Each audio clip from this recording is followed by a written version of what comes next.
नमस्कार साथियों, प्रेम की बात में आप सभी का स्वागत है। उम्मीद करता हूं आप सभी बेहतर होंगे। दोस्तों, जैसा कि पहले भी बात हुई इस बारे में कि बिहार के चुनाव अब नज़दीक आ गए हैं। मैंने इससे पहले के वीडियो में भी बताया कि चीफ इलेक्शन कमीशन 4 और 5 तारीख को यहाँ का दौरा कर रहे हैं और जितनी भी पॉलिटिकल पार्टियां हैं उनके साथ बैठक होगी और उसके बाद डेट का घोषणा कर दिया जाएगा। मोटा मोटी 3-4 दिनों के अंदर डेट अनाउंसमेंट हो जाएगी। और ये भी बात सच है कि जब चुनाव आते हैं तो सर्वे भी होते हैं। ऐसे ही कुछ एजेंसियों ने बिहार के चुनाव को लेकर सर्वे किए। आज उसी के बारे में बात करने वाले। इन चुनाव एजेंसियों के सर्वे में क्या कुछ बताया गया है, यहाँ पर किसकी सरकार बनने वाली है, क्योंकि मुख्यतः लड़ाई जो है वो एनडीए और महागठबंधन के साथ में। लेकिन सत्ता किसे मिलती हुई दिखाई दे रही, ये आप लोग भी जानना चाहते हो। और लगातार टीवी में, मीडिया में आप देख रहे होंगे कि मुख्यमंत्री का चेहरा, इसके बारे में काफी चर्चा होती है कि मुख्यमंत्री का चेहरा, पसंदीदा मुख्यमंत्री बिहार का कौन है।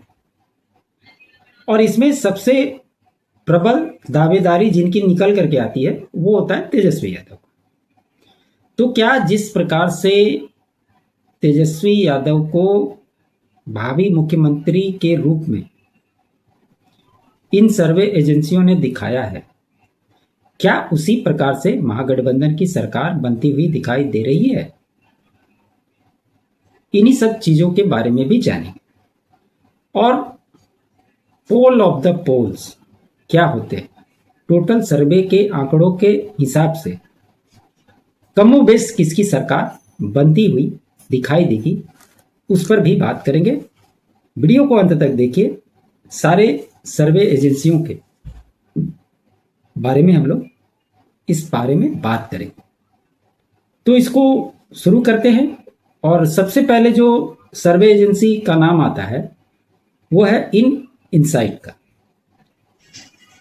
इसने जो सर्वे किया है, इसके हिसाब से एनडीए को 48.8%, लगभग 49% वोट परसेंटेज मिलने का अनुमान लगाया गया है। और अगर इसको सीटों में डिवाइडेशन करें तो इनका आंकड़ा कहता है कि एनडीए को 122 से 128 सीट लगभग आएगी, यानी कि मेजोरिटी से थोड़ी ज्यादा। वहीं महागठबंधन की बात करें तो 35.8% उनको वोट पड़ेंगे, करीब करीब 36%। और इनका जो सीटों का आंकड़ा दिया गया है वो करीब करीब 85 टू 92, मैक्सिमम 92 सीट ये दे रहा है अपने सर्वे में। वहीं AIMIM ओवैसी जो है उनको 0.3% वोट मिलने की संभावना बताई जा रही है। और जो अभी सबसे ज्यादा पॉपुलर बिहार के परिप्रेक्ष्य में अगर देखें तो उसमें नाम आता है प्रशांत किशोर की जनसुराज। और आप लोगों को भी ये कौतूहल होगा कि जनसुराज कैसा परफॉर्म करेगी, क्योंकि दावे तो बड़े बड़े किए जा रहे हैं। क्या वो सीटों में, वोट परसेंटेज में कुछ दिखाई दे रहा है, या फिर जो आम आदमी पार्टी वोट कटवा वाली स्थिति में दूसरे राज्यों में जब चुनाव लड़ती है तो करती है, वही हाल बिहार में जनसुराज का भी होने जा रहा है। तो इन्होंने जनसुराज को 1.8% वोट मिलने की संभावना बताई है। और सीटों के आंकड़ों को अगर देखें तो 1 सीट मिलने जा रही है, वहीं अदर को 10% वोट जाएंगे।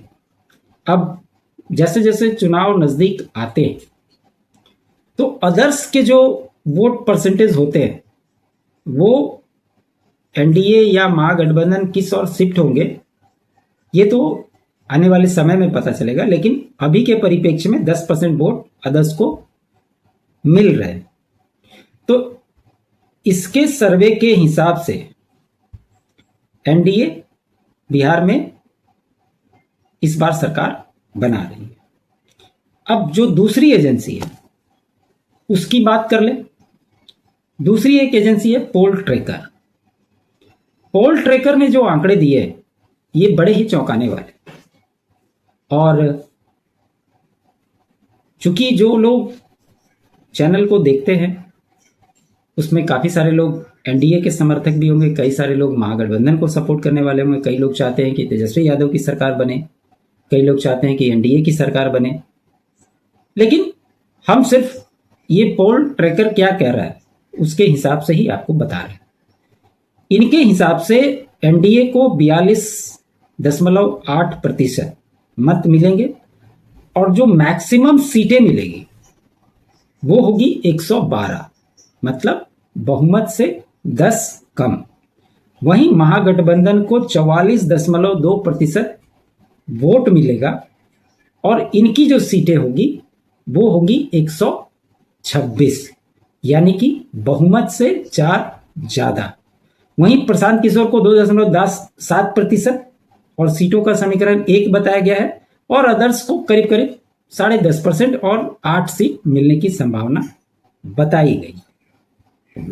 और इस पोल ट्रैकर के आंकड़ों के हिसाब से बिहार में महागठबंधन की सरकार बनती हुई दिख रही है।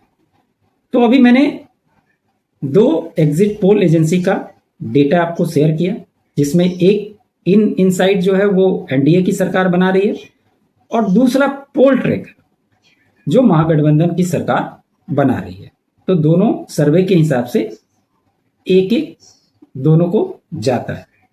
अब तीसरी जो एजेंसी है वो है लोक पोल। इसने जो सर्वे किया है इसके हिसाब से एनडीए को 38 से 41% वोट मिलेगा और जो सीटों का आंकड़ा है वो 105 से 114 के बीच में बताया गया, यानी कि बहुमत से 8 कम। वहीं महागठबंधन को 39 से 42% वोट मिलने की उम्मीद जताई गई है और जो सीट है वो 122 से 126, यानी कि पोल ट्रैकर और लोक पोल ये दोनों महागठबंधन की सरकार बिहार में बना रहे हैं और दोनों के आंकड़ों को अगर आप देखेंगे तो ये मैक्सिमम 126 जाती हुई दिखाई दे रही, यानी कि 3 एजेंसियों के सर्वे के हिसाब से 2 एजेंसी बिहार में महागठबंधन की सरकार बना रही है और एक एजेंसी एनडीए की सरकार बना रही है। अब इसके हिसाब से तो 2-1 हो गया। अब चौथी जो एजेंसी है उसका नाम है स्पीक मीडिया नेटवर्क। इसने भी सर्वे किया है। इसके सर्वे के हिसाब से एनडीए को 46% वोट मिलेंगे और सीटों को कन्वर्ट करते हुए इसने बताया है कि एनडीए 158 सीट जीतकर पूर्ण बहुमत की सरकार बनाएगी। और अगर आप इस आंकड़े को देखें और अमित शाह जी के स्टेटमेंट को देखें तो कमोबेश दोनों मिलता जुलता है, क्योंकि उन्होंने भी 160 सीटों का आंकड़ा दिया है। तो इस एजेंसी के मुताबिक ये आंकड़ा उस लेवल पे पहुंचता हुआ दिखाई दे रहा है। वहीं बात करें महागठबंधन की तो 41% वोट महागठबंधन को मिल रहा है, लेकिन सीटों के समीकरण को अगर आप देखें तो ये पोल 66 सीट महागठबंधन को दे रही है। वहीं जन सुराज जो है वो 8% वोट ले रही है, लेकिन सीटें आ रही है उनको 0। और बताया यह जा रहा है कि कई सारी ऐसी सीटें हैं जहां पर जन सुराज महागठबंधन को जो वोट मिल रहे हैं उन वोटों को काटने का काम कर रही है और इसी की वजह से उनको सीटों का नुकसान होता हुआ दिखाई दे रहा है। अभी तक हमने 4 एजेंसियों का जिक्र किया और इन चारों एजेंसियों में 2 एनडीए को और 2 जो है महागठबंधन को विजय बनाता हुआ दिखाई दे रहा है। अब 5वीं और जो लास्ट एजेंसी उसकी भी बात कर ले तो पता चलेगा कि कौन आगे है, और वो है टाइम्स नाउ जेबीसी का सर्वे। टाइम्स नाउ जेबीसी के सर्वे के बारे में मैंने पहले भी बात किया था और इन्होंने 130 से 150 सीट एनडीए को दे रखा है और महागठबंधन की बात की जाए तो 81 से 103 सीट देती हुई दिखाई दे रही है। वहीं जनसुराज 4 से 6 सीट पर पहुंचेगी। इसके मुताबिक एनडीए बिहार में सरकार पूर्ण बहुमत की बनाती हुई दिख रही है। ये 5 एजेंसियों का सर्वे के अंकगणित को अगर आप देखेंगे तो 3 एजेंसियां एनडीए को सरकार बनवा रही है और 2 महागठबंधन को। और जैसा कि आप सभी जानते हैं कि सी वोटर लगातार मंथ वाइज सर्वे कर रहा है, उसके अकॉर्डिंग भी एनडीए आगे दिखाई दे रही है। तो अभी तक के जो आंकड़े मिले इनके मुताबिक 3 एजेंसी का सर्वे ये बताता है कि बिहार में एनडीए फिर से रिपीट कर रही है और नीतीश कुमार के नेतृत्व में सरकार फिर से एनडीए की रिपीट होगी। तो ये 5 आंकड़े तो अभी के, लेकिन जैसा कि आपने देखा कि किस प्रकार से चाहे जीविका दीदी के स्वरोजगार की बात हो और भी कई सारे नीतीश कुमार ने घोषणाएं की। आज ही उन्होंने लास्ट कैबिनेट बैठक में 129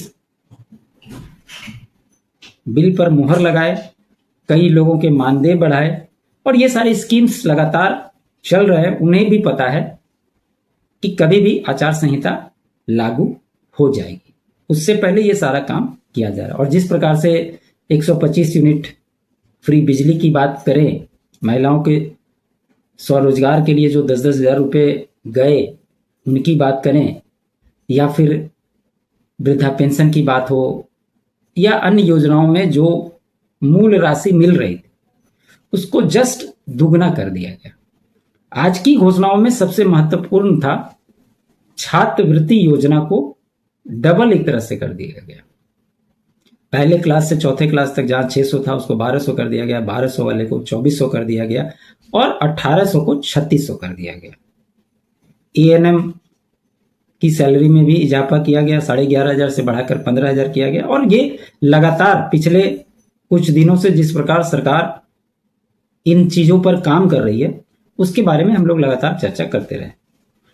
तो इसके बाद जब आचार संहिता लागू हो जाएगा, पूरा चुनावी रंग रंग जाएगा, उसके बाद के एजेंसीज के आंकड़े क्या होते हैं, फाइनल डिस्कशन उस पर भी एक बार हम लोग आगे चर्चा करेंगे, क्योंकि अभी बिहार सभी के लिए आन बान और शान की लड़ाई हो गई है दोनों गठबंधन के लिए। जहां ये तेजस्वी यादव सोच रहे हैं कि ये मेरे लिए सुनहरा मौका है, एंटी इनकम्बेंसी की बात है, वहीं एनडीए को ऐसा लग रहा है कि हमने जो कदम उठाए हैं या जो हमने काम किया है या जो योजनाएं हमने लागू की है उसके हिसाब से ये हमारे लिए बहुत ही महत्वपूर्ण हो जाता है।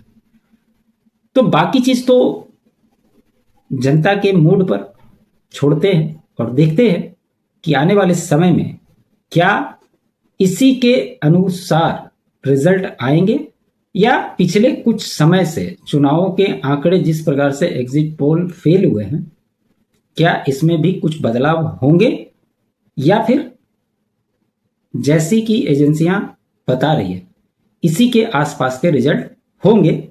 ये तो आने वाले समय में ही पता चलेगा। लेकिन चुनाव के पहले एक फाइनल सर्वे का रिजल्ट को लेकर एक बार फिर से हम लोग चर्चा को आगे बढ़ाएंगे और उस समय ये जानने की कोशिश करेंगे कि किसकी संख्या भारी है और कौन इस बार सत्ता संभालने की तैयारी में आगे चल रहा है। तो खबर यही थी दोस्तों। उम्मीद करता हूं मेरा ये विश्लेषण आपको अच्छा लगा हो। अच्छा लगे तो लाइक जरूर कीजिएगा, अधिक से अधिक शेयर कीजिएगा। चैनल पे नए हैं तो चैनल को सब्सक्राइब कर लीजिएगा। साथ ही साथ मेरे अल्टरनेट चैनल फैक्ट्स बाय प्रेम को भी आप सब्सक्राइब जरूर करें। आप सभी का बहुत बहुत धन्यवाद। जय हिंद, जय भारत, जय श्री राम।